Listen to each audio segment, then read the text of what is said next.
how do you decide where to eat? A lot of people ask us this because we've been posting, as you may or may not have seen, trips to restaurants, and some of them are restaurants that a lot of folks of our ilk might not necessarily have ventured into, and it's a big part of the appeal when you come to Vietnam, because you want to try different foods, you want to have different culinary experiences, and friends have written to us, a number of them go, well, that looks great, but how did you decide to actually go into that place? So there are actually a few different ways. Occasionally we've found a well-reviewed restaurant on Google. Yeah. But that's not the usual. We have had a couple finds that way when we're looking for something really specific. Like, I want this dish, I wonder where the best place is, that kind of thing.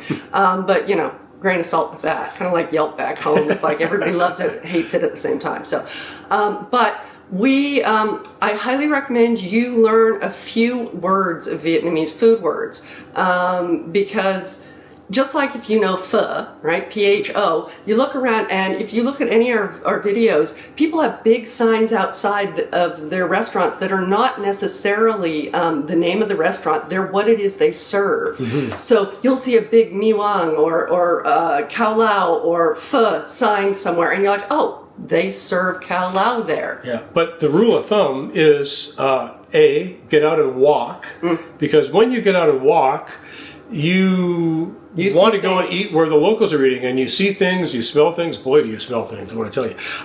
But you can see wherever there's a crowd of local people eating, chances are it's going to be pretty good. So literally follow your nose. You're going to be okay. Smell. Have a look. Yeah. Does it look appetizing?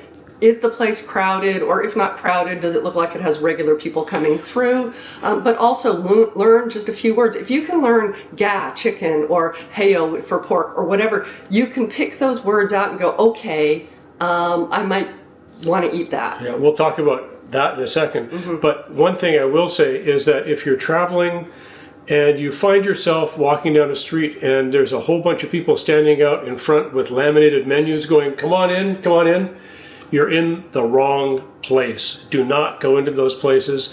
There's far, far better and far more authentic options to explore. And cheaper. And you just got to go a little bit more off the strip to find some of those places. We have something that we call, the law of inverse expectations when we travel. The fancier the place. The crappier the food. Generally speaking, that's been our experience. Yeah. That we often end up in places that don't look great, that have amazing food, and we've been in really fancy places with really shitty food. Yeah, I did. You said shitty. It's true, though. It wasn't good. Okay, so moving on. How do you know what to order? So that comes back to learning a few words, or, you know what? Point at what your neighbor's eating. Yeah. People don't get offended by that. We had a time in Korea where we spoke no Korean, and we just kind of looked over at the table beside us and went, that. Yeah, and they're like, okay. The monosyllabic grunt and pointing is surprisingly effective in any language. So that totally can work. Now, you're gonna, if you're vegetarian, it's tough. It's not that you can't do it, but Vietnam has a lot of fish sauce is in almost everything. Often a pork stock or a chicken stock is used in the soups. That being said, in Da Nang and most of the cities, there are a number of vegetarian restaurants, and often they're vegan as well. And we've had meals. One of them was okay at a vegetarian restaurant, but we had another meal at a different vegetarian restaurant that was very, very good. We're planning on going back there because their food was good. So it is possible, but you are going to have to look a little further afield and do some research if you're vegetarian.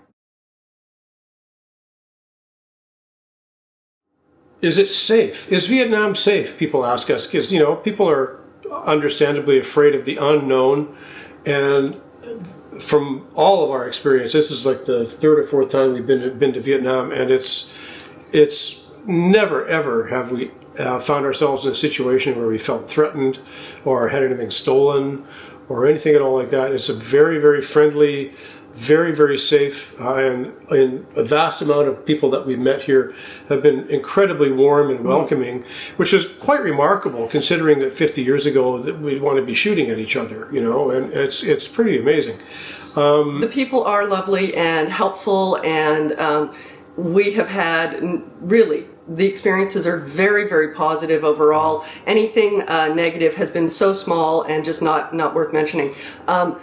I wanted to say specifically, though, as a woman, I have not felt threatened in any way. Even when I'm walking without Rob, even at night, I have not been worried. Now, you know, be smart with your money. Again, have we had any problems with theft? None whatsoever. But be smart with your money.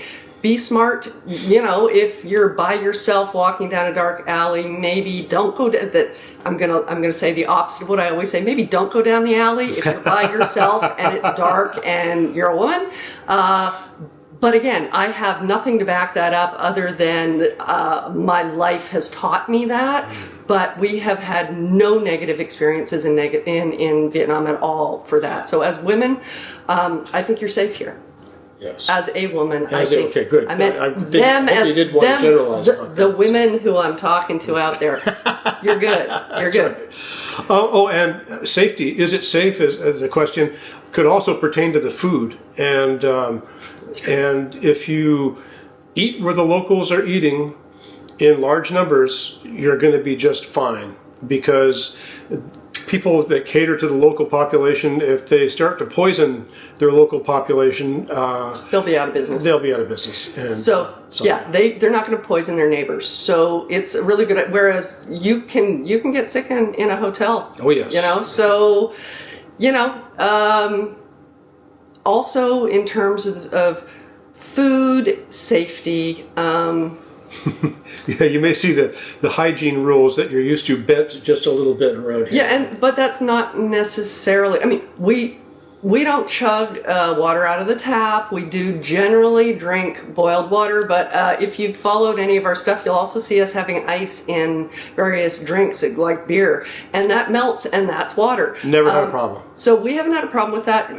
You might have some minor tummy upsets if you have a sensitive tummy, but we find that's often just the first week. Yeah, and then it resolves itself. Your body goes, oh, that's what we're doing. Okay. Oh, here we are. Right? So we haven't had a lot of problem with that at all.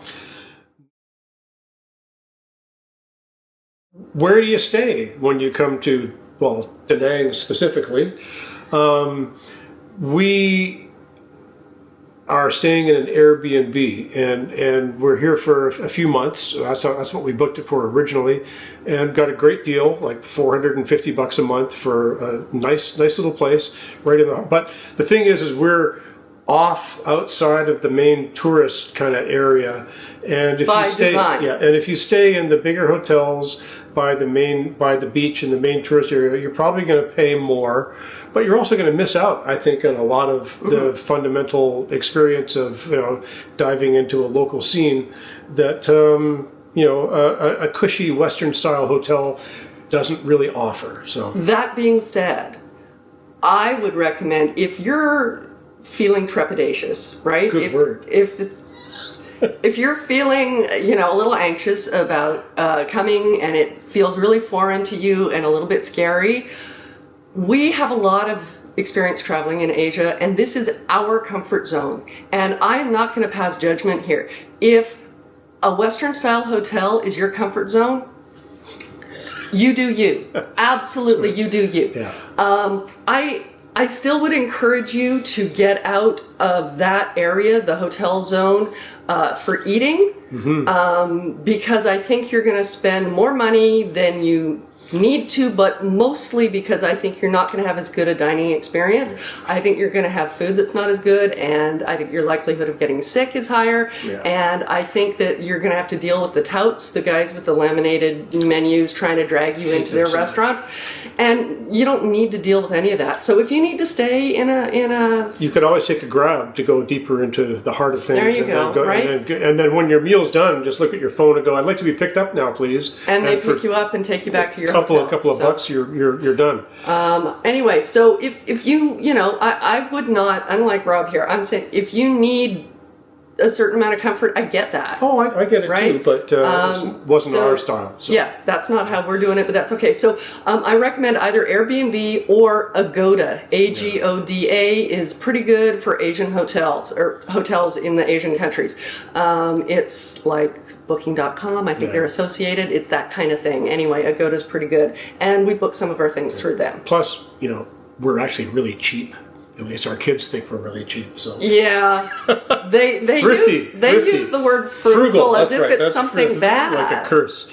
We actually think it's pretty good. We have more money to spend on other things like food. That's right. Anyway, so moving on. Moving on.